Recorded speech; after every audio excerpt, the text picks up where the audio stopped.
This is Tilted Podcast.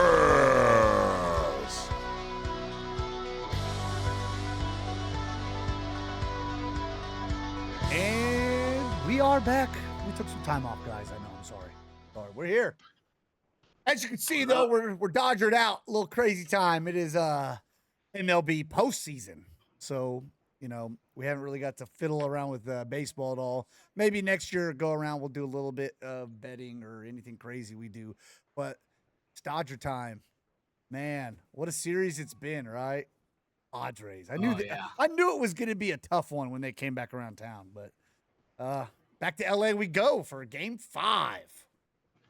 What's your take? Yeah, you got to think that this is not what they wanted, right? Like when they're up 2-1 and they got a closeout game at home, pressure's on them to close out. They do not want to come back to LA for Game 5, and that's exactly what they're doing. So I'm optimistic. I'm nervous regarding who's going to be on the mound. We got Darvish in a closeout game in Dodger Stadium. Historically, that's a no good.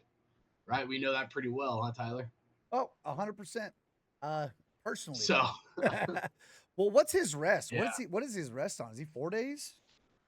I think they both went. He should be 4 days rest, and then Flaherty will be full rest. So I don't know if they're going to start him or not. The one thing I heard today was that Yamamoto is not even an option because he's only on 4 days rest, and I think he requires actually 6 days rest, which is normally the normal rest days 5. So I think Yamamoto went on Yamamoto went Game 1, so he actually will have 5 he'll have 5 days, and Flaherty will only be on 4. It does say the one thing I'm reading right here, it says now the series has returned to LA, that Dave Roberts has the option to use both of his aces available, which is Yamamoto and Jack Flaherty. So, which I don't doubt he does kind of what he did with Kershaw back in I can't remember what year that was. Was it 21? 16, 17. Or no, 16, 17. Yeah, where Kershaw came in and pitched. We don't really have a bunch of starters. They're all injured and gone, and on the doorway out. And it's kind of crazy to think that it's going to really rely on our bullpen this year, which, hey, man, they killed it last night. But this coming back to L.A., that stadium, when the Padres beat the Dodgers in San Diego, was so loud. It was ridiculous. Like, that atmosphere is going to be back in L.A. But, man, that home run, that grand slam by Teoscar Hernandez was deafening to that stadium. That stadium was rocking, and it went to a 0 real quick. And you heard the few Dodger fans aloud there screaming in the stands. That was a game they should have won. That was a game they could have won. I felt like that was theirs to have, but then everything went silent. But with the good thing about yesterday was they went bullpen heavy, but it was nobody went more than an inning or inning in the third, and then they have a full day's rest today. So based off of what they were saying at the end of the game yesterday, it did seem like everybody would be available to use on Friday from the bullpen. So Evan Phillips and Banda and everybody's going to be available. So yeah, we'll just see. We know Dave Roberts. This is one thing you can say a lot of shit about Dave Roberts. This dude knows a good bullpen. He manages a good bullpen. I see. They'll probably use 6-7 pitchers tomorrow night. Not surprise me at all. So they got to do what they got to do to get to the next round. So. And I told you from day one that our pitching has been pretty weak this year. It was purely on our hitters. And man, Mookie Betts finally starting to break that. What was it? The 32 game or 32 at bats in a row. He was 0 for 32. I think he was like 0 for 30 or something like that. Yeah, but I watched the interview with him yesterday. But yeah, I mean, we'll see. He's hot. The bats are alive. But the one thing you got to think about is whoever wins this series, they got to go up against the hottest team in baseball in the New York Mets. Wow. Dude, what in the fuck is going on in New York? I don't know, man. Well, I mean, speaking of that right now, the Yankees won yesterday, so they're up that 2-1 against the Royals, which it's the Royals. The Royals snuck in there. But other than I don't know what the Mets, man. They're just it's just next man up kind of style, like next man up. Who's going to carry this team? There's a lot of faith in their youth. Um, they just look lights out right now, man. I don't even know. Well, they were like 11 games under 500. I'm about to say like they're pretty bad. They were pretty bad under, and people didn't think they were making playoffs.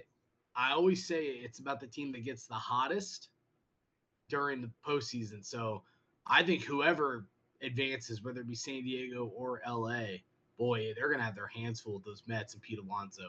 Those guys are going crazy. And what's real strong also, the Mets have a very, very good closer in Edwin Diaz. Like, that dude is just an absolute stud. Obviously, Francisco Lindor is an insanely good shortstop. Pete Alonso is disgusting when he can get a hold of a ball. Ronald Acuna's little brother playing some good ball over there and getting opportunities when he can. It's just a good team. I don't think Lindor gets the credit that he deserves. Like, no, I think he never he's does. Probably, if he's not in the end, like if it wasn't for Shohei, like you would assume he's probably an MVP candidate. But, 100%. Francisco Lindor's been a great pro for a lot of years, and just never gets the credit that he deserves. I do not like the Mets. I grew up. My baseball world began in South Jersey, right outside of Philadelphia. So I was born to hate the Mets. So I cannot have a Mets Padres NLCS because that will.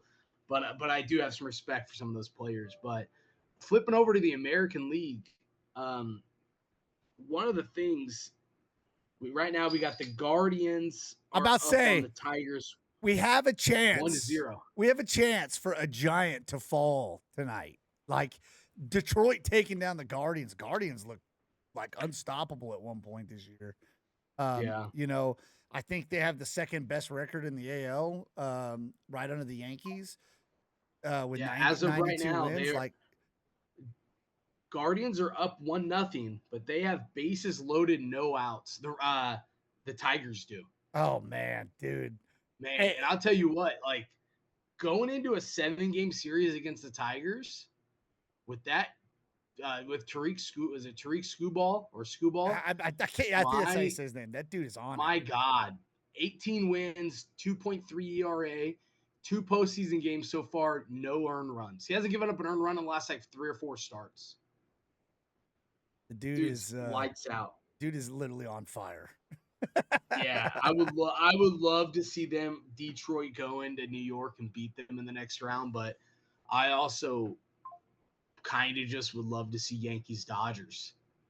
It would be stars come out. Like that would be the marquee World Series of my lifetime, probably. Well, yeah, and you know what? I don't even know the last time they played each other. I know they have. Have they not played each other at least once in the World Series? I don't know. I don't even know if they have. But you got to think this is like when we talk powerhouse and powerhouse. It's in the NL, the Dodgers highest paid team in highest bill in baseball, as in over there the Yankees highest bill in baseball. I know nobody wants to see it, but it would be a sight to see these two massive juggernauts just slugfest. Just look at the names. Start naming the players going up against each other in this kind of atmosphere and that kind of game.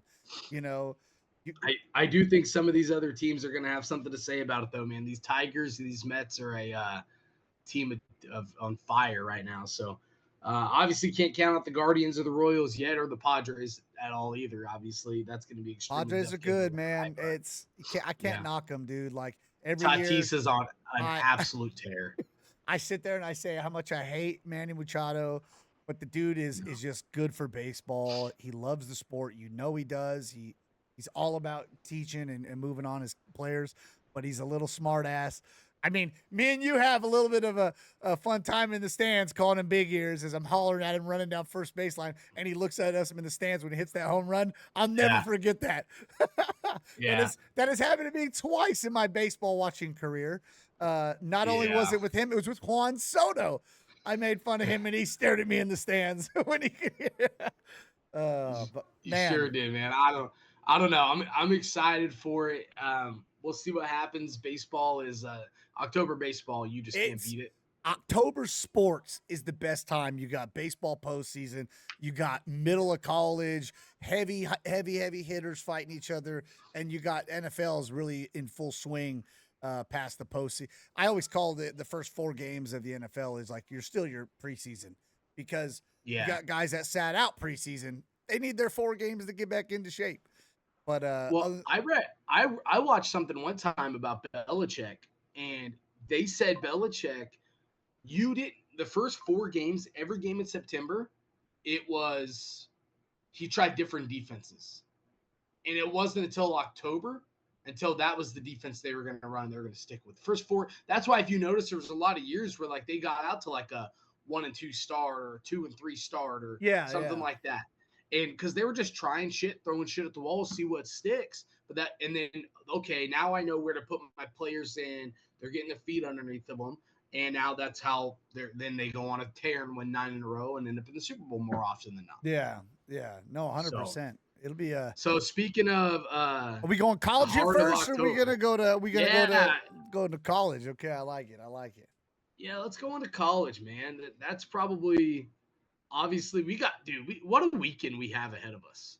We got Dodgers tomorrow night on Friday. We got the best college football slate of the year on Saturday, and then obviously football on Sunday and Monday, NFL. So, college football, man. Before you jump into all this, I know you want to. Before you jump into who's about to play who, can we conversate about the top 4, the undefeated top 4 here? By week 6, week 7, did you ever think it was going to be Texas number 1, Ohio number 2, Oregon number 3, and Penn State number 4? Was that ever a thought in your mind where we were going to be at? Well, it's difficult because the answer is no. And that's because when we were looking at it and we were trying to figure out a top 4, we were figuring out playoff seeds 1 through 4.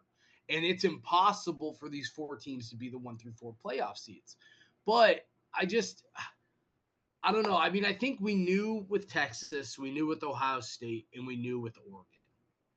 I think Penn State's obviously pretty shocking. We'll see. They play this way a lot. Is it do you think there's been a change in college football in general, like in the player's mindset of opportunity, because there's an opportunity to make a playoff? Do you think that's changed how coaching has been done, or how players are playing for like Arkansas, who's coming out here and trying to play some smash mouth football and compete with these teams a lot more than they ever have?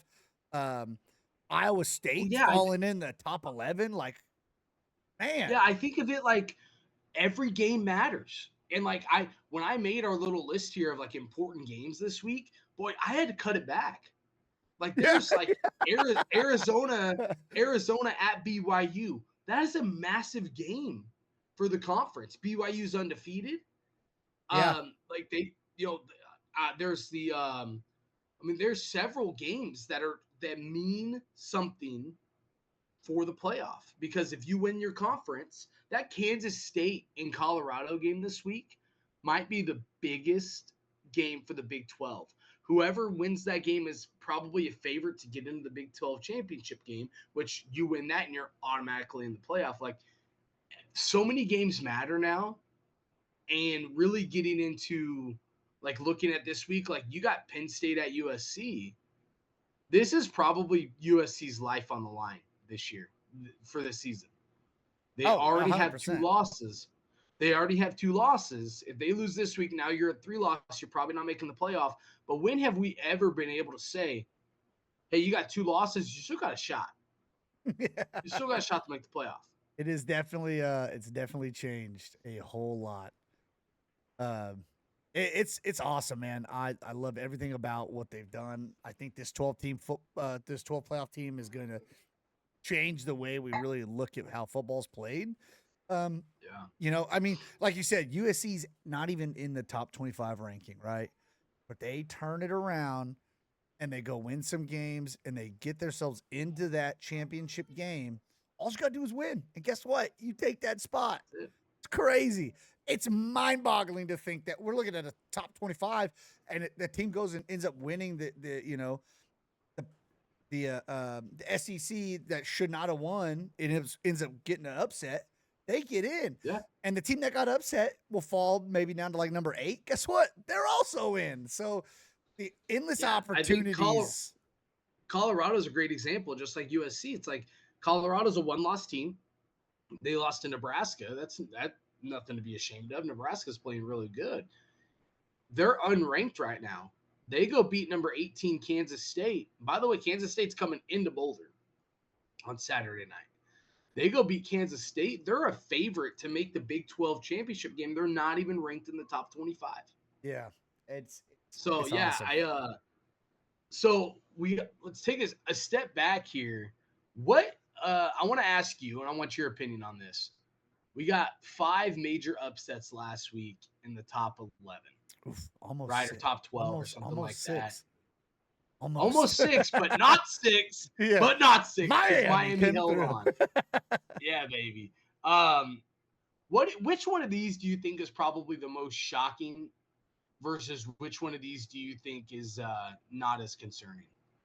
On the sorry, 1 second. The upsets of the ones that were upset. You know, like which one are you probably the most concerned about, or which one are you not as concerned about? Just give me some feedback on those upsets.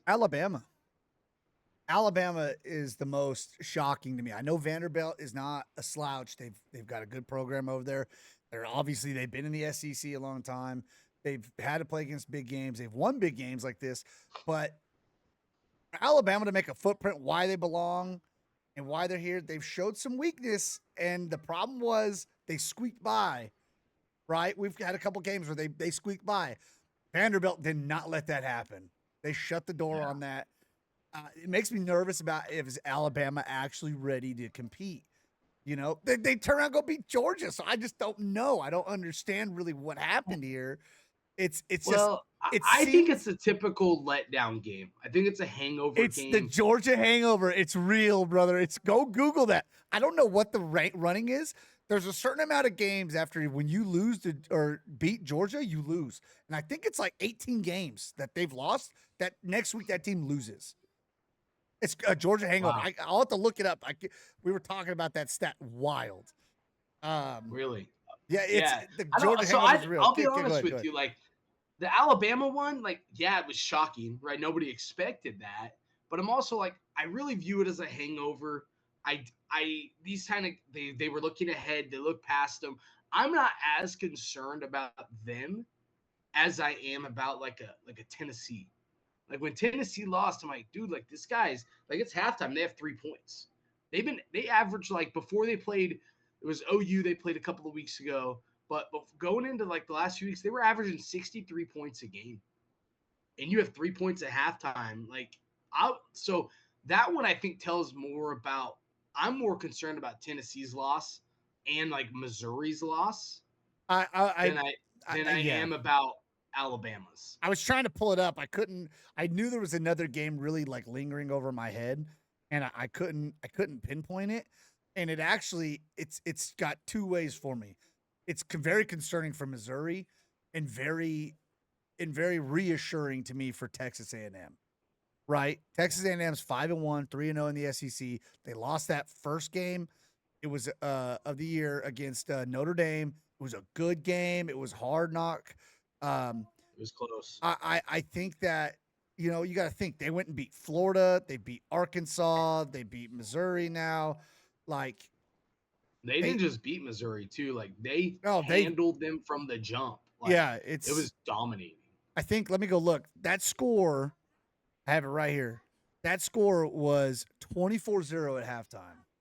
Yeah, like it was it was over from the get-go. Against that, you know, like it's that game to me kind of showed me that Texas A&M has a chance really to be in maybe make the playoffs, or if not, make the championship game and have an opportunity. Got to make if you make your conference championship game, you're in. Like you're 60 minutes away from the playoffs. So exactly. Another team that I cannot remember if you picked them into your playoff, but I know Brad did, that I am falling in love with every week I watch him is Boise State. And Ashton Genty, Brother, that guy's gonna win whole, Heisman. holy shit, dude. I looked not that I condone gambling, and we're going to talk about this in a little bit, but I did happen to peek at his over-under last week on rushing yards. Did I tell you what this was? No. It You was might have. 180. It was 187 and a half over under. I'm like, you got to be kidding me. I'm used to like 87 and a half, 86 and a half, 98 and a half, 187 and a half, or 195 and a half, something like that, because he ended up going 187. So he went under actually and still had 187 yards. Insanity. Yeah, I believe this dude is on pace. He has 16 total touchdowns. Oh my God. 16. And he has a total yards. He has 1,031 rushing with 19 receiving. He doesn't even receive the ball very often. But when he does, you know. Sorry, hold on. Wait, let me I think those touchdowns are wrong. Let me double check. 16. Nope, right. That's it, right. 16 touchdowns. Last year. God. Listen to this. Ready? Last year. He has 95 carries right now. Last year he had 220 for 1,300 yards and 14 touchdowns. Oh my God, he's averaging 11 yards a carry, man. This is crazy. This dude might the last running back to win Heisman was Derrick Henry. Last running back to win Heisman. I really think this guy can do it if he stays this pace. Dude, he's pacing for 2,400 rushing yards and 35 touchdowns. That's You have to freaking insane. That's insane. That's like. And he. Oh, man. He's not. And he ran. And you. Oh, Good. God. I just. No, I was like, where did he come from? And he's running against good teams too. Like he had 192 yards against Oregon. Yeah. Like, dude, the dude's not doing it against some slouch teams. And I don't know. We overlooked him for sure. I don't see anybody. Yeah. Whatever lucky fan from Boise State was like, I'm putting $50 on my boy Ashton, is about to be like 50,000 up because that guy probably. I would love to see what his preseason odds were for the Heisman. Yeah, it probably was in the 15,000s, right? Like it had to be. I mean, Derrick Henry. I don't even know the last time a running back actually won. I know it was Derrick Henry. What was that? I know Mark Ingram won. Derrick Henry won. Typically in the Alabama running back, that happens sometimes. Yeah. 2009 was Derrick Henry. 2009? 2009. He hasn't been in the league that long. It's Derrick Henry is the second Alabama running back to win the Heisman, joining 2009 Mark Ingram. I apologize. Why did it tell me like that? He was like, give me this guy's. It's not even telling me. Yeah, Besides that. It was later. I want to say it was like 2015, 2016, something like that. 2014. Somewhere in that range. That's when there we go. 2015 was the last time. There you go. But like, God dang, you just look at this, man, and it's crazy. It's quarterback, wide receiver, quarterback, running back, quarterback. It's a quarterback award, man. It's a quarterback award. 100% is. Hey, so thinking about this week, you got a little hit you at home here. Texas and OU. The Red River, I did not know this. They used to call it the Red River Shootout.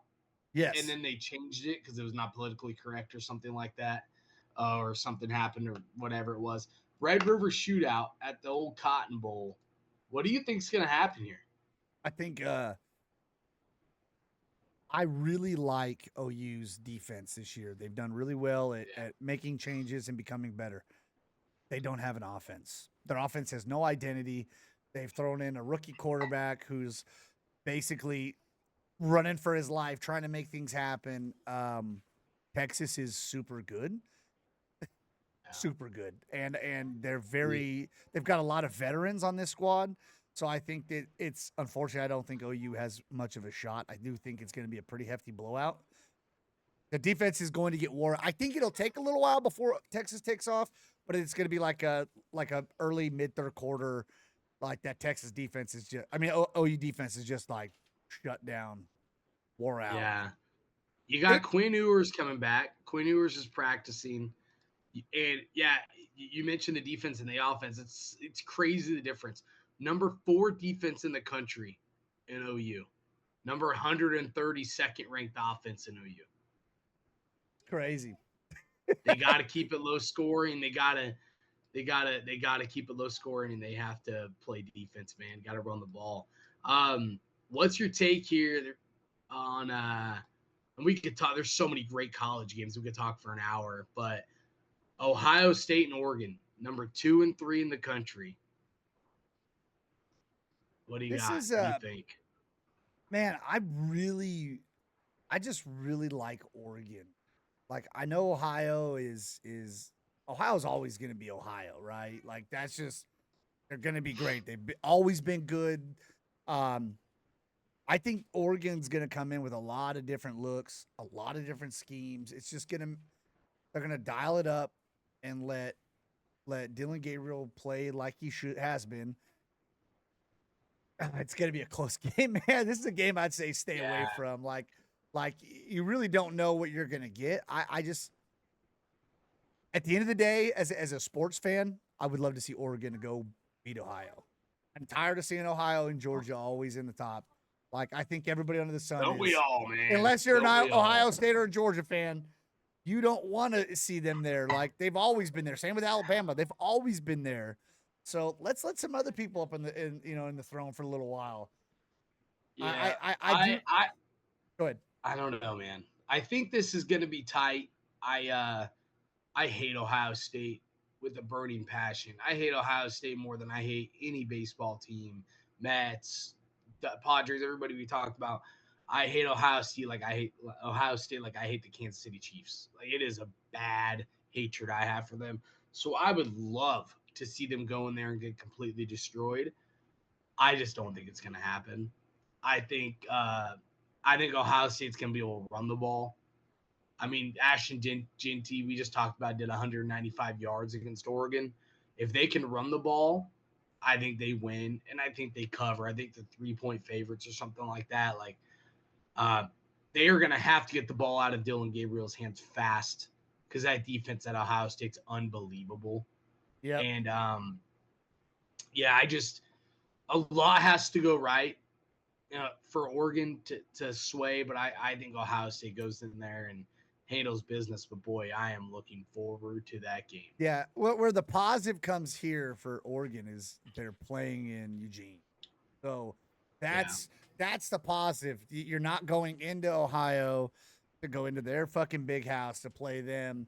This will have college atmosphere or college playoff atmosphere written all over it. This is one of Oregon's biggest games they've been in a long time. So it absolutely is. We'll see. And here's the thing, like, everything I said, like, their defense is unbelievable, and they do this, and they can run the ball. Even Will Howard can run the ball. Everything I just said is true. But the one thing I know about Ohio State, at least over the last few years, is this is going to test them.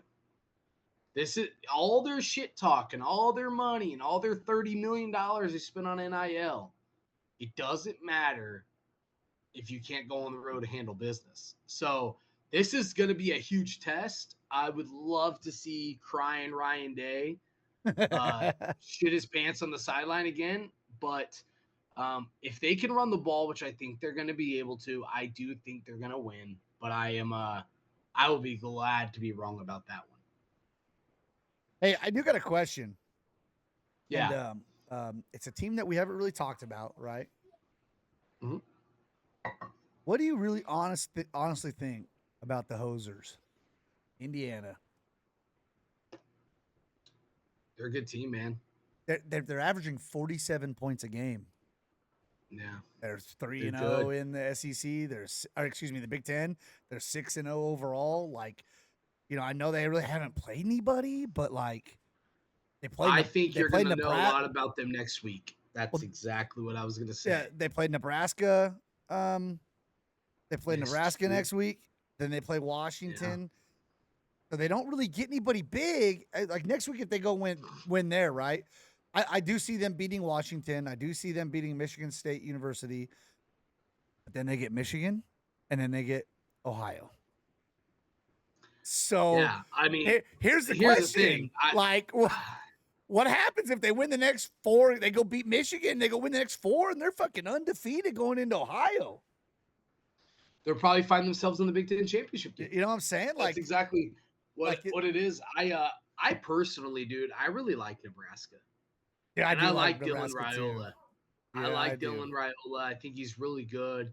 I think they're probably a year away. He's a true freshman. I think Indiana. Or where's that game at? Do you know? It looks like it's going to be in Indiana. Ooh, In okay. Indiana. So that's a Okay. plus for them. It does change a few things for me. Yeah, I think we're going to learn everything we need to know about them in the next 2 games. I think Washington is a tough out. I think we're going to learn everything we need to know about Indiana, but I'm looking forward to that game. Yeah, man, there's just like this year is just so different. Like I said, the atmosphere of how everything's been done for college football. It's just the atmosphere is different in every game I've watched. It seems like every play means something more. Every quarter, it's just the 12-team playoff has changed the outlook on what college football is, and it's awesome. It's all in the positive. Every game matters. So many more games have meaning, substance. You're not out of it. Even a 2-loss USC team still has a shot, right? Yep. So it's like, these are all massive games. Whereas normally, as a fan of USC, you have 2 losses and you got Penn State rolling to town. You're like, our season's over. Yep. I have 2 losses. You have no chance of making the top 4. Like, oh, what are we playing? What are we going to try to get the All-State Bowl? Like it is what it is. But now, like, dude, you win out. Like, you beat Penn State. That's a massive win. You got Notre Dame still in your schedule. Like, you still got a lot of shit in front of you here, and you can make a case with a 2-loss team because, like, I think someone like LSU is going to probably end up with 2 losses, and there's going to be several 2-loss teams that get in this playoff. So I think, it makes everything so much better, man. So much better. You got a couple more games on that list that we were looking at.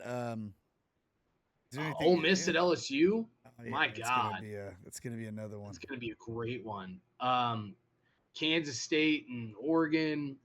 Yeah, I mean, Kansas State and Colorado. That's going to be a massive one for the Big 12. But yeah, I mean, there's so many great games. It makes the Beans very challenging this week. Yeah. So, do you think now, with everything being said for Notre Dame, do you think that they're going to not be independent anymore after this 12-team playoff? Because I think it's gonna force their hand to get into a conference at some point, because that is the only surefire way.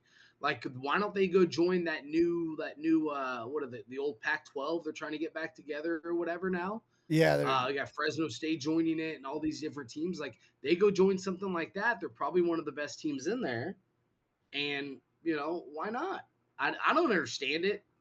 I've never understood it. It doesn't give you a lot of chances to prove yourself.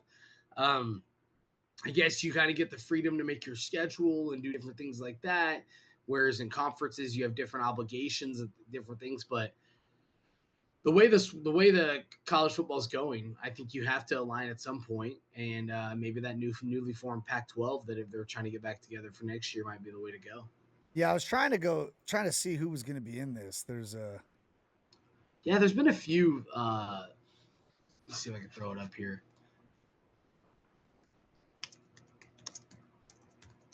Pac-12. Yeah, it looks Gonzaga. like Boise State, Colorado State, Fresno State, San Diego State. I mean, you got UConn, who's also the UConn Huskies, who are also independent. Notre Dame, like, why not join? I just don't know why you wouldn't want to. Yeah, I think you're going to have to with the way the college football playoffs are going. Because even if you flop, right, you have a couple flop games, but you're the strong conference, that 5th spot is there. It gives you that opportunity. Well, because one thing you have to think about too, when you see, like, I'll give you an example, like LSU, they have 1 loss. It's to USC. USC's in the Big Ten. LSU is still, I don't know how many SEC games they played. I couldn't tell you off the top of my head, but considering they only have 1 loss, they're undefeated in the SEC. It is conference record that gets you to that game. So yeah, you kind of have to do that at that point, man. Yeah, I don't disagree. I think that they're going to need to make some changes and get themselves in there. Well, so we want to keep talking some college. We want to go down to the jelly bean picks here and start working our Well, way I through mean, this yeah, match. let's get on to the bean bet. We had some winnings Yes, last week, right? yes, 8 cents, baby. Yeah. I was the massive winner last week at 11:40, 11:45. 11.45 beans. Yeah. And you know what sucks about that is it was actually a three-legger that put one of the legs pushed, so I only got paid technically on two of the legs. So I had to go through and figure that out. Man, that sucked. I was so close. But hey, you know, at least we're not Bradley. With All big those old beans negative. he was collecting up, big old negative, bro. Yeah, Big old negative yeah. beans. So Well, looking he at the lost all the standings, he did lose it, lost it but all. Yeah. still in the positive compared to us. Yes, and we are scratching and clawing our way forward Yeah. here. Well, we'll go to the big winner first since he decided to, not join us tonight. But understandable, family's way more important. We get it. Yeah, he's got things going on. So he's got a 2-leg parlay with it seems like he's reserving back his $7.28 in winnings. He's not willing to donate that back yet. South Carolina and Alabama over 44.5 and Rutgers plus 3.5. Rutgers is actually, I think, a 3.5 point or 2.5 point favorite. And so he did a teaser on this. So they'll still lose that game. They can still lose as long as they lose by 3 or less, and he'll still win there. And then a massive money line here. Maryland money line, Toledo, yeah. Texas, Western Michigan, Tennessee, Texas State, Utah, Ohio. But he did throw Ohio State in there with the points. So 5 will get him 45 beans, and the other one will get him 40. So he played it safe there with the Rutgers and Alabama over. But we'll see if that pays off for the Dolphin. We'll see. Well, I'll go me next so you can talk. Mine's very simple. Like you said, scratching, crawling, clawing, trying to dig myself out of here. I just went kind of, a little more, I would say, the sure line. I just went straight money line. This is basically a 50-50 game where I'm betting half my money or betting my money to double it, which is not even doubling it foolproof because all these games are some pretty heavy favorites. Alabama to cover or to money line, Illinois, Penn State, Texas. Pretty straight. Hopefully we can get some beans back and I'm still going to be that stuck Penn with, State. That Penn State one's dicey. It is dicey. Yeah. But I do like my what are they? Nittany Lions? Is that what they call them? Nittany Lions, yeah. Nittany Lions. Well, we'll see it. You got a pretty solid one over here. I think so. I got one that I find a little more surefire. I'm also on the Penn State bandwagon here. Dude, I am falling in love with Clemson. Every week I watch them play or I see them play, I am really liking this Clemson team. I know they're on the road this week, but I still think they can cover 3 touchdowns. Boise State's another one of my favorites, covering 3 touchdowns. So I'll put 15 to win 81-34. And then a fun one over here, got Texas money line, which I believe is pretty chalk. I think Colorado, this is going to be closer than people think. I think Kansas State is probably the best team in the Big 12. I think it's going to be close. So I'm going to take Colorado with the points here. I still think Kansas State can win by field goal. And I think I couldn't believe when I looked at this line, I seen LSU underdogs at home to Ole Miss. I think that's an incredibly tough place to play. I think LSU wins that thing outright as the underdog. And obviously, I said it earlier, I don't want it to happen. I mean, I guess for the sake of the beans, I do. But I think Ohio State's going to be able to run the ball, control the clock, and I think they cover 3 against Oregon. Yeah, I definitely I would love Oregon to go in there and play some smash mouth football. But not only would I want Oregon to win, I would want them to beat your bet so you're not ahead of me no more. But other than that, I do like both of these. These are very good. That Colorado game, I do agree. I think it's going to be closer than people think. I think they're really close. They're getting there. Yeah. We'll see. Enjoy college football, man. That's gonna be a good. It's Yeah, gonna be a good week. it's gonna be ecstatic, man. Yeah. It's all already in Game Boys here. So well, let's I go was into listening to I was but listening to Joel Klatt today, and he was talking about how if you were invited to a wedding this Saturday, don't go. Don't go. And he goes, just be in that couple's life next year, 1, 2 years. It not matter if you're there on Saturday. Don't go. I was like, Hey, that's incredible. there's just too much going on this weekend to be there. Way too Unfortunately, much, dude. I'll be at work, so I gotta go. Oh, sucks, dude. Sucks um, bad. well, now I guess we'll Ready for it. get into the good one, fun one. The one we all did pretty well at this week. Did. With 9-4 and a push. It was a wild week for football. Wild week. Fortunately, my 49ers did not do so well. That changes here in about an hour, buddy. But this is a makeup game tonight. I did get an update that Charvarius Ward is out, so that does hurt a little bit. It's a strong suited player there. But at the end of the day, the man, the myth, the legend is in number one. Is in number one by one. It might be one game, but I am in number one spot. My God. What so before we dive into these games, dude, what do you make of everything going on in New York? So, man, how crazy is it to be, what are they, 2-3, and as a head coach get fired?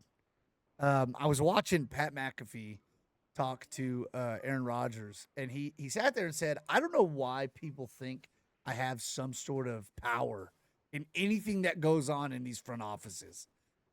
And I fully believed him. And he says, I don't. I have no idea. He goes, me and Robert, great friends. I love the guy. You know? I listened to the interview. It's like he's just mind boggled that he thinks that people are calling him out on Twitter. Why would you get him fired and this and that? And he's like, and he's like, dude, I'm just trying to play football. The narrative people paint is unbelievable. Yep. Like, and now here's the thing. I don't know if I fully believe him.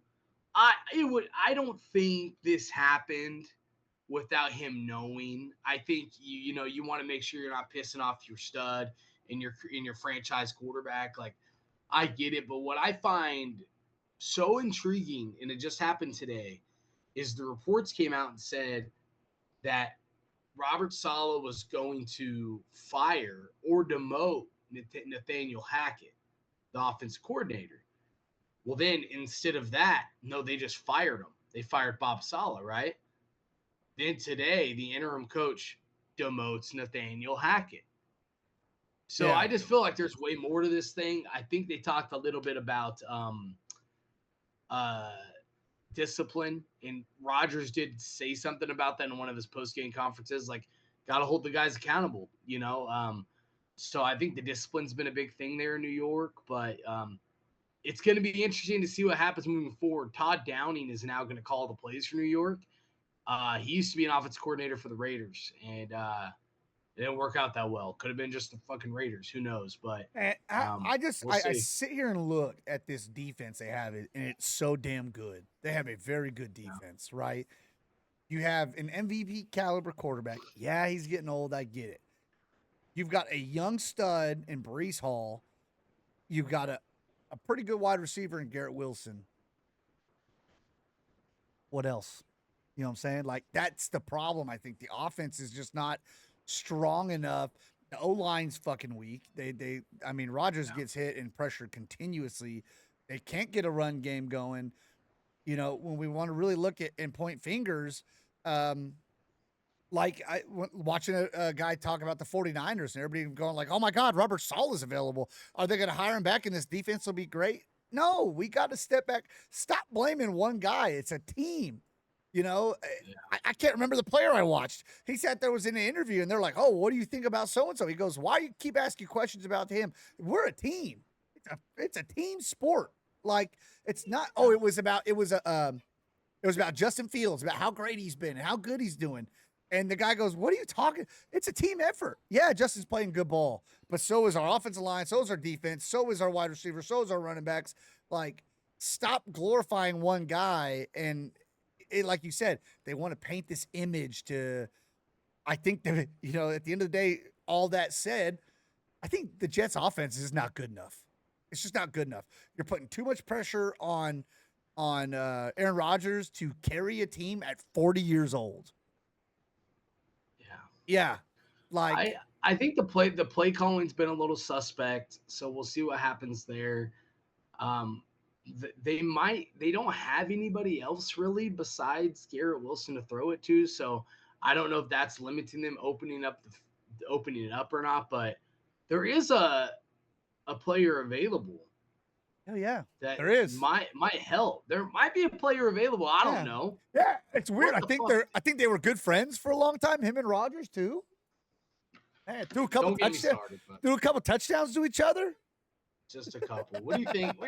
Where's Adams gonna go, bro? What's Man, gonna happen? I don't know. We've talked. He could go to Washington. There's been weird rumors that him and the Niners and then we're gonna flip. And then I saw a post by Max Crosby that they're a package deal. Did you see that shit? I don't know that was how a bullshit post. I don't know. I'm It about to say wasn't I don't Max know how Crosby true. posting it. I'm about to say I It's don't know not how true. true that was. But as Crosby didn't post it. as Raider fans, I would be super pissed if that was something that was going to happen. Losing that kind of piece. Woo. Someone posted that as like a bullshit thing on Twitter. Okay, Crosby addressed it post game and was like, "No, that's bullshit." Because some Mike Lombardi called him out for not being at the Browns game, but he was ordered by the trainers to be up with his ankle elevated.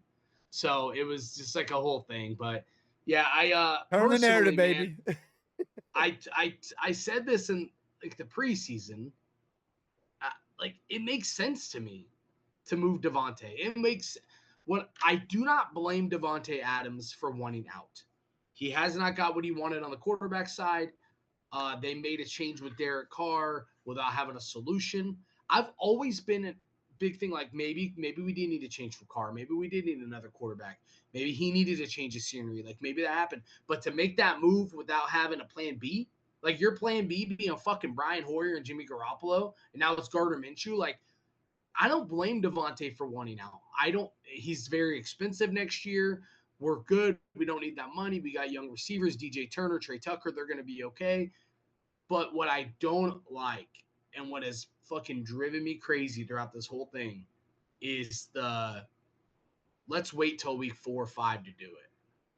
You knew this shit going into it, man. You knew this shit in March, in April, in May, in June, in July, in August. Every fucking year, the Raiders are in the news for some bullshit. Every year. I just want 1 year to be drama-free. Do you think this was a move to try to get some bigger pieces in the middle of the season, knowing that somebody would take a strong Devontae Adams for maybe like a second rounder or a first rounder? You think what you're saying is you think they're going to get more for him now? Yeah, like do you think maybe that was the thought? Like, oh, we'll keep him and see what happens, but maybe we'll get more when a team's on a run and they're wanting to. I don't think so, because I think like we talked about teams being 2 and 3 and like still being right. And Niners are 2 and 3, Jets are 2 and 3, the Raiders are fucking 2 and 3. Like they are still. If Brad was here, he'd laugh about what I'm about to say. Everything they want to do is right in front of them. If they could somehow string together some wins, they could still be a wild card team. Like there's all these things there. So I don't think, and personally with the cap situation, is by the time the team's roster's filled, cap's very tight. I think if a team was going to be able to make a deal for Devontae and restructure what happened in the offseason when they had more cap available. Yeah. So I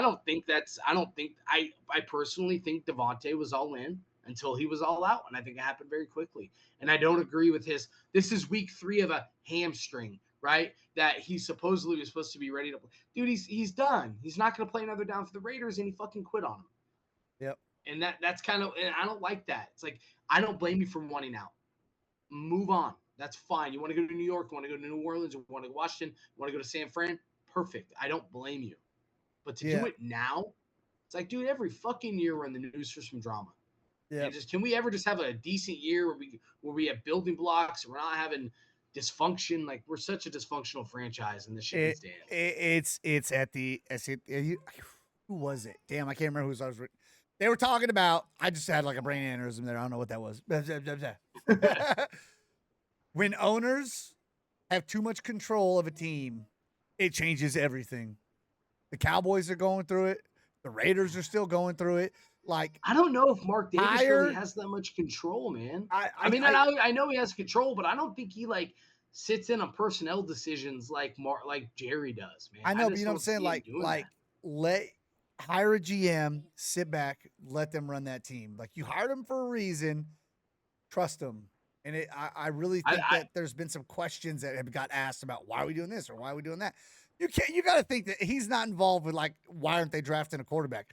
What was the last quarterback they drafted that was supposed to be the next big thing and did not work out for him?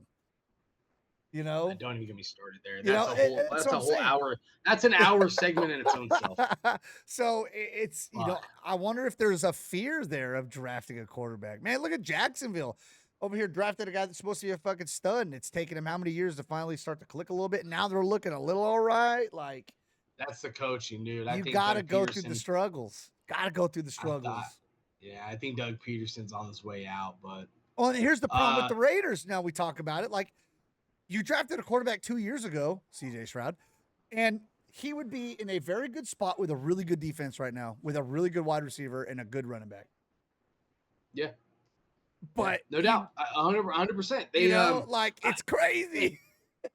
And the last thing I'll say about the Raiders, and I posted this the other day, and I really do believe this. Like, the Raiders as a team have been in such a worse situation than they're in right now. The last 23 years or 22 years since they made their last Super Bowl run, there has been some awful, awful, awful teams. We're not that far away, man. Like if we can add some O-line help, get a quarterback, maybe some additional nickel help, maybe additional linebacker. Eichenberg's coming along nicely. Like we are not the Carolina Panthers. We are not like some of the Cleveland Browns that just look a fucking abysmal. Like we are literally just a few pieces away from being really good. Now we're gonna have to add a weapon, but like we have some really good pieces around. They just need a fucking quarterback, and I've been saying it since they got rid of Carr.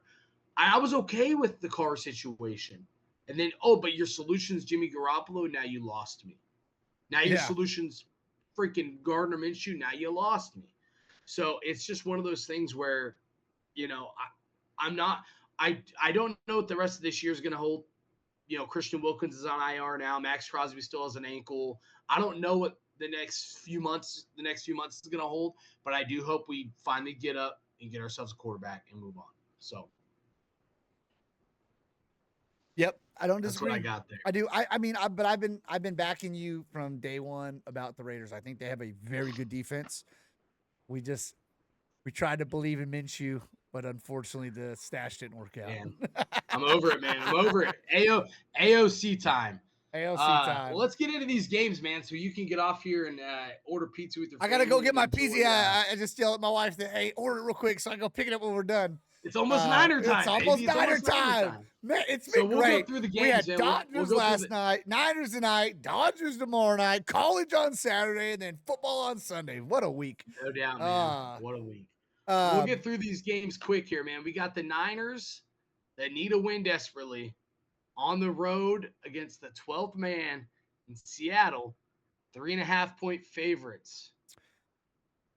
Kick us off, Niner boy. I got Niners. I think Shanahan hopefully kind of goes back and watches that game and realizes he shot his own self in his own foot. We've had game after this is 2 games in the conference. We've shot ourselves in the foot. You cannot go 0-3 in your conference to start a year off. The odds of making the playoffs after that are very tough. I'm not saying it can't happen, but we talked about Kansas City, Dallas, just Detroit. We start naming games we're going to have to go run into. We need to get 3-3 today. No doubt. I'm with you on the -3.5. I like the Niners. The Seattle is banged up on the defensive line, so I think this could be I think Jordan Mason has a good game today, bounce back game after that fumble. So I do like Jordan Mason to probably 80, 90, 100 yards, maybe a touchdown or two. I think you got to control it. You got to take the crowd out of it early. I don't think you want to get that crowd pumping there in Seattle, as we know. So I do like the Niners -3.5. Must win, in my opinion. You go to Yeah. 2-4 and then play Kansas City next week. I don't think anybody wants part of that. For full transparency, our Dolphin buddy Bradley is on the Seahawks plus Yeah. 3.5. Yeah. So Yeah, his picks are about as we good are- as his picks are about as good as his Dolphins are doing. Terrible. we got another London game. We got Jacksonville against the Bears in London. The Bears are 2-point favorites. I'll start here. The Bears should win this game. The Jacksonville secondary struggling, and I think Caleb Williams could have a really good game. With that being said, this Jacksonville tends to play better in London than they do in Jacksonville. Yeah, And they have weird. back-to-back games there. Isn't that weird? So I'm on the Jags +2. I think Trevor Lawrence, I think they're going to start getting hot. I think this is a game. I think this is actually going to be a really competitive, high-scoring game. I could see this being like 28-31, something like that. But I do have the Jags +2. I like the Jags to win outright. I'm in the same boat. I think Tank Bigsby is starting to show his colors as a running back, and I think, man, I don't know. I like Jacksonville. I want to like Jacksonville. I like Trevor Lawrence. I like what they got going on there. I think me and you Brian agree. Thomas is really good. Yeah, the play calling was kind of weird. They didn't let their playmakers make plays.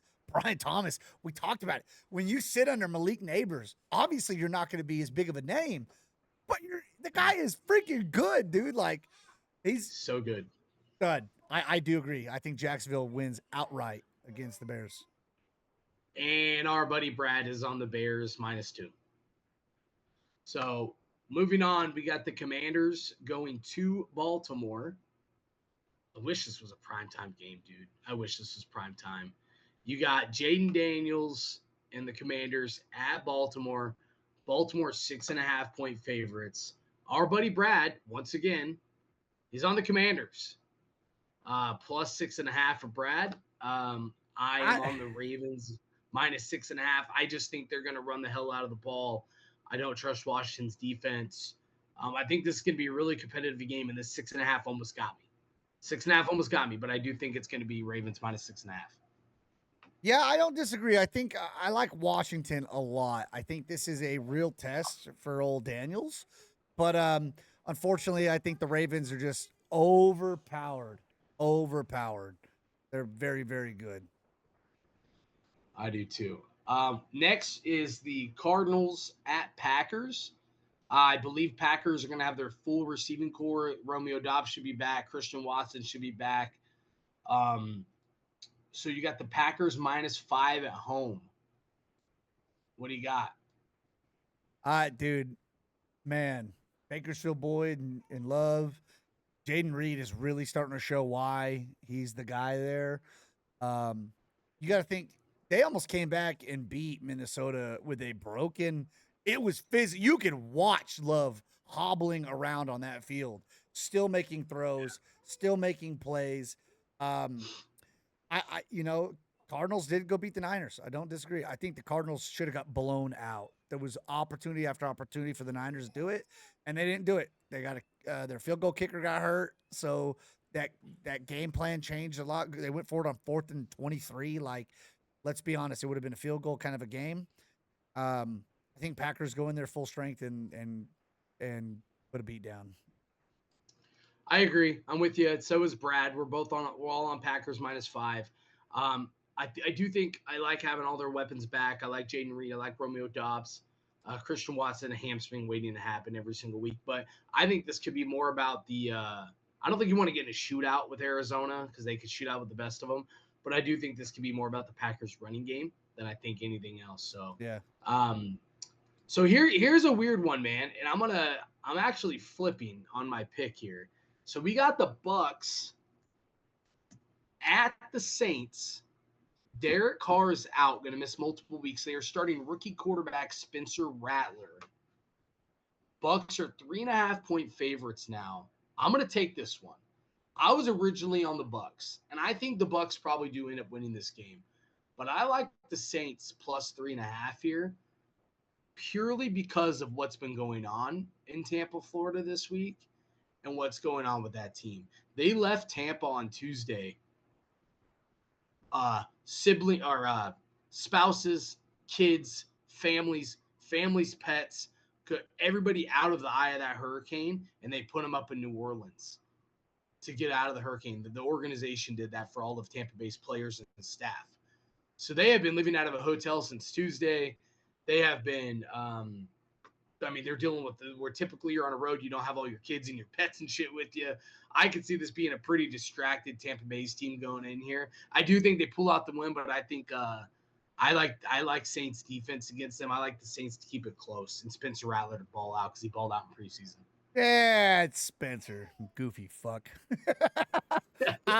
You know what? I do think that what you said does have a factor, but I also think it can go either way. It could either be a distraction, and these guys are like, "Oh man, this sucks," or you get people like Baker Mayfield who really care about the people they play for. They really care about the town they play for, and this may be one of those games that let's go whoop some ass for our people going through what they're going through.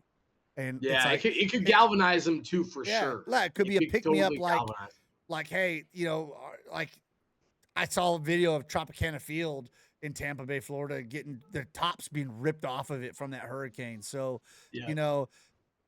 much prayers and thoughts for all the people going through it, for all the souls that are lost down there in Georgia and in that area. Now Florida is getting just absolutely pummeled. Like,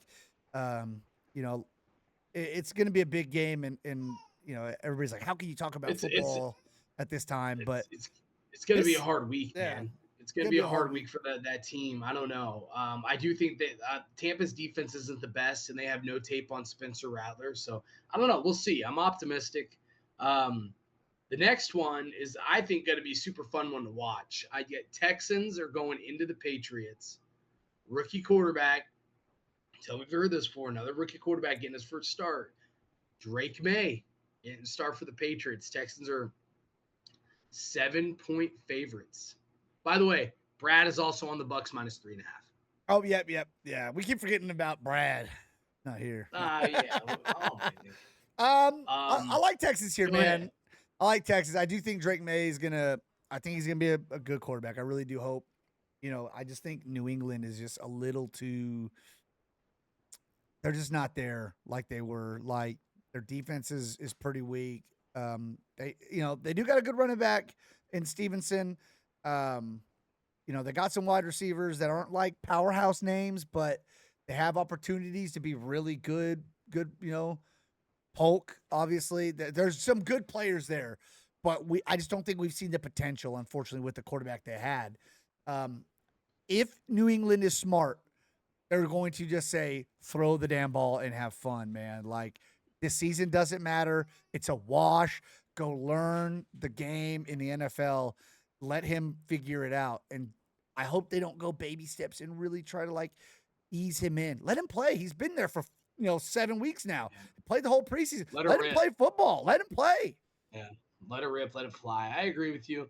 I like the Texans. So does Brad. Brad's on the Texans. I just don't think they're going to be able to score enough points. Yeah. There's a lot of injuries on the Patriots offensive line. How are you going to stop Will Anderson? I like the Texans here. Next one is the Browns going to Philly. It's the biggest spread of the week. You got Philly minus 9 against Deshaun Watson and the Browns, man. The Browns just are. Deshaun is awful. He's awful. You know why, right?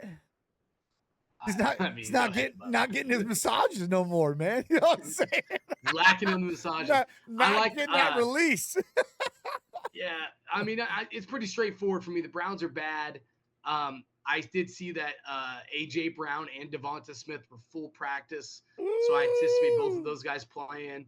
Fantasy changes, baby. Eagles, I think they're coming off of bye week 2 in Philly. Yeah, dude, I think they roll. I think the Eagles roll by a couple scores at least. So me and Brad are on the same page. Looks like. Yep. The next one is a goofy one, man. You got Ah. Colts at Titans. It is a flat out pick 'em. I'm starting it. Richardson is back and playing and ready to go. Let that man roll, baby. And guess what? If he gets hurt, old Joe Flacco gonna come in and do his thing. 300 yards, 3 touchdowns. I'm just saying. I think the Titans secondary is a little bit better than Jacksonville. Here, I'm on the Titans. I think the Titans win this game. I think it's because of the running game. I don't think the Colts can handle anything on the ground. And Tyjae Spears and our boy Tony Pollard, I think, is going to tear him up. So Brad agrees with me, which is probably not a good sign for me based off. Yeah. That's why I'm okay with my pick. Not good. So this is the sneak of the week, in my opinion. This is the upset game that nobody's going to be ready for, in my opinion. Steelers traveling to Vegas. Fan base is also traveling to Vegas, so that some bitch is going to be 60% Steeler fans. 3-point favorites against my Raiders. Aiden O'Connell is getting the start for the Raiders. No Devontae Adams. Zamir White still questionable. I'm going to go with my Raiders. I just don't think I don't think either team's going to be able to score a lot of points, so I anticipate it at least being close. I'm going to pick the Raiders +3. I don't know. We'll see what happens. This is a Max Crosby moment, in my opinion. This is his team. You know, at the beginning of the year, it was him and Devontae. It was their team. Devontae's obviously out, right? This is Max Crosby's team. He's the guy that leads the charge. He's the guy that everybody wants to talk to. They surround him. He's been unhealthy the last couple of weeks. I feel like he's coming in a lot more healthy than he has been. I think that Fields is going to be running for his life. I think the Raiders are going to be full bore. It's going to need to be a defensive touchdown that wins this game for the Raiders. I do think they outright go beat the Steelers, in my opinion. Yeah, that would make total sense because it makes no sense. Exactly. That's what the Raiders happen. It just don't make sense. Exactly. Don't need to make sense, baby. It's Oakland. It's Vegas. But I hope Brad's obviously on the Steelers -3 because he hates everything about the Raiders. But we'll see, man. I do worry about TJ Watt. He's an absolute game wrecker. My God, he could tear up a game single-handedly. So worry about him a little bit, but we're moving on here. We got the Chargers at the Broncos. Chargers 3-point favorites. Brad is on the Broncos +3. Expects him to keep it close. I am on the Chargers. Jim Harbaugh team coming off a bye week. Herbert's healthy. I like this Charger team. I hate the Charger team, but like the Charger team. I like them to get the win -3. I'm in the same boat. I think Herbert's back into a normal health here. Unfortunately for Bo Nix, he's gonna have to go. It's probably gonna be slightly of a shootout. I really think that it's gonna go points for points, and I just think the Chargers are better. I do too. This is a great rematch, dude, from last year. Holy shit. The Lions at the Cowboys. Last year's game was incredible. If you remember, I think it was a Thursday night game potentially. I remember it being prime time. Lions at Cowboys. Lions are 3-point favorites. You're on the Cowboys here, huh? Yeah. So this is also another, I know it's not a must win, but it's kind of like a must win game, right? Like if they lose this game and Philly wins and then Washington somehow goes in and makes an upset against the Ravens, Cowboys fall third in that division, right? So it puts them in a kind of a weird position. They're also in Dallas. I think that's a huge plus for them. Detroit's good. I don't know, man. I think Cowboys in the regular season always seem to be really good. It's when they get to the postseason they choke out. Kind of sounds like my Niners and Dodgers. Don't say the Dodgers thing. So I'm on the Lions -3. I think they're coming off a bye.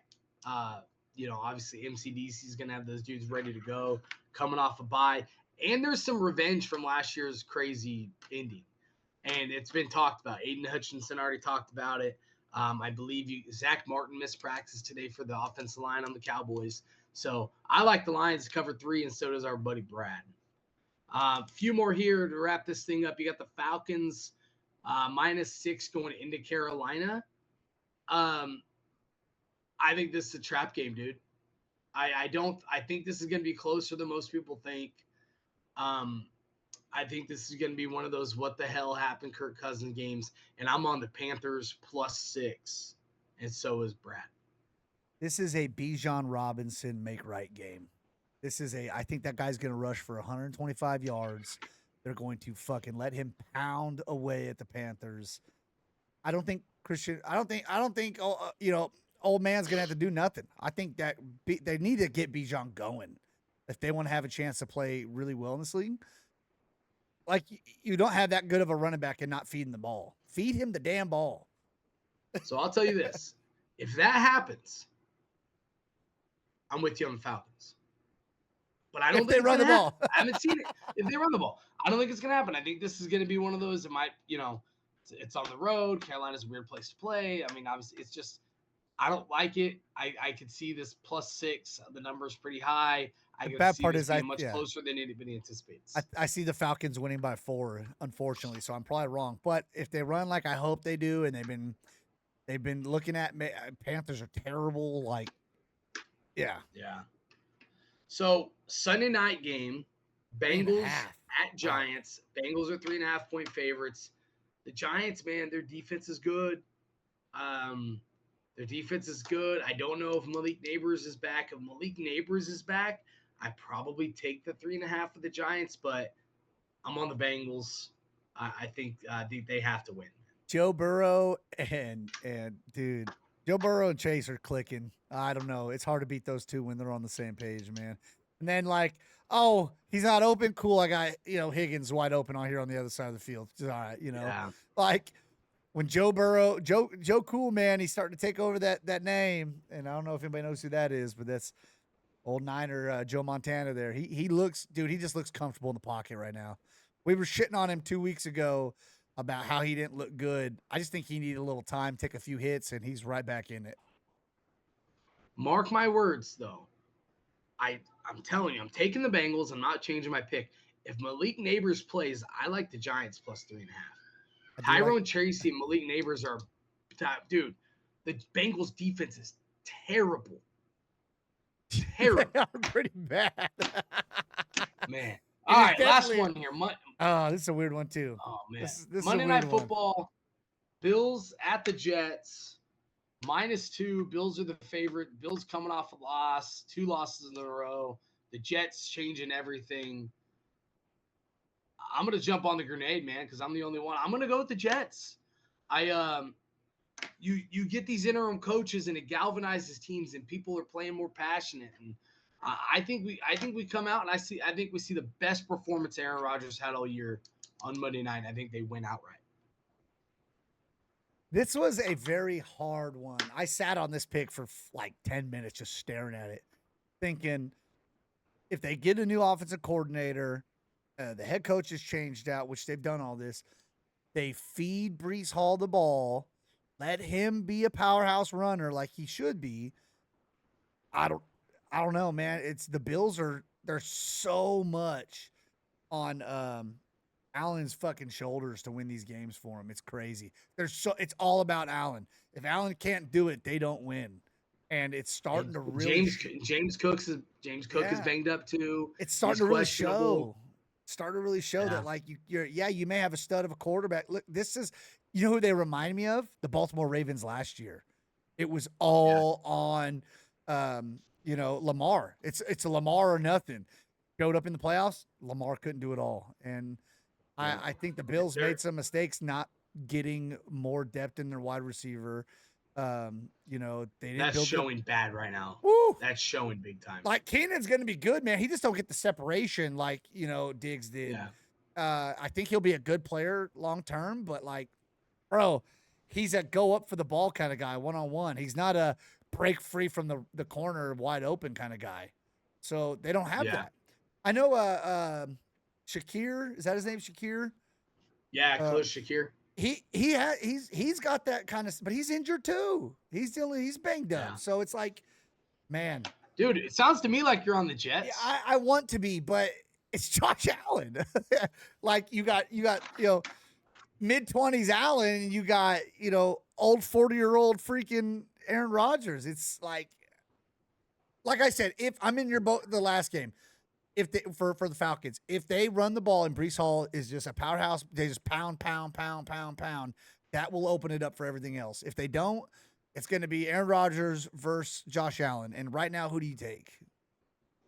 I get it. I'm on the Jets. Brad's on the Bills, and you are on The Bills.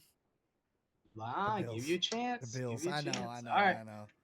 Well, that wraps it up, man. That completes the week. Good luck to your Niners, buddy. We're gonna get off here so you can go watch the game. And good luck to your Niners. I'm rooting for you. We switched it up on you guys. Sorry, we were doing 2 different videos, and it kind of didn't make much sense. It was a lot harder on everybody and us, so we decided to just morph it all into one. If you actually watch it and enjoy the show and enjoy the dumb shit we say, and if you don't like what we did, let us know because we'll change it. I think it'll work out. We'll just try to game plan, have fun, like we said. Our hearts go out though to everybody going through these hurricanes. It's definitely as sports fans, it's we all come together for these kind of things. So we'll be praying for you guys and thinking about you guys. Other than that, remember, gambling is an addiction, and you will lose if you gamble. You may win one. You may win one out of every 5,000. But I'm getting glares from my wife. I can feel them. But that, guys, thanks. I'm Tyler. That's Anthony. And the Dodger logo should be Brad, but he is not here. We will catch you guys on the flip side. Later. Thank you for watching. We appreciate each and every one of you, and we hope you join us again. If you could, please give us a like, subscribe, or follow at any of these social medias right here. And if you have any questions or concerns or something you want to discuss, please send us an email at filterpodcast24@gmail.com. Thanks, and have a great day.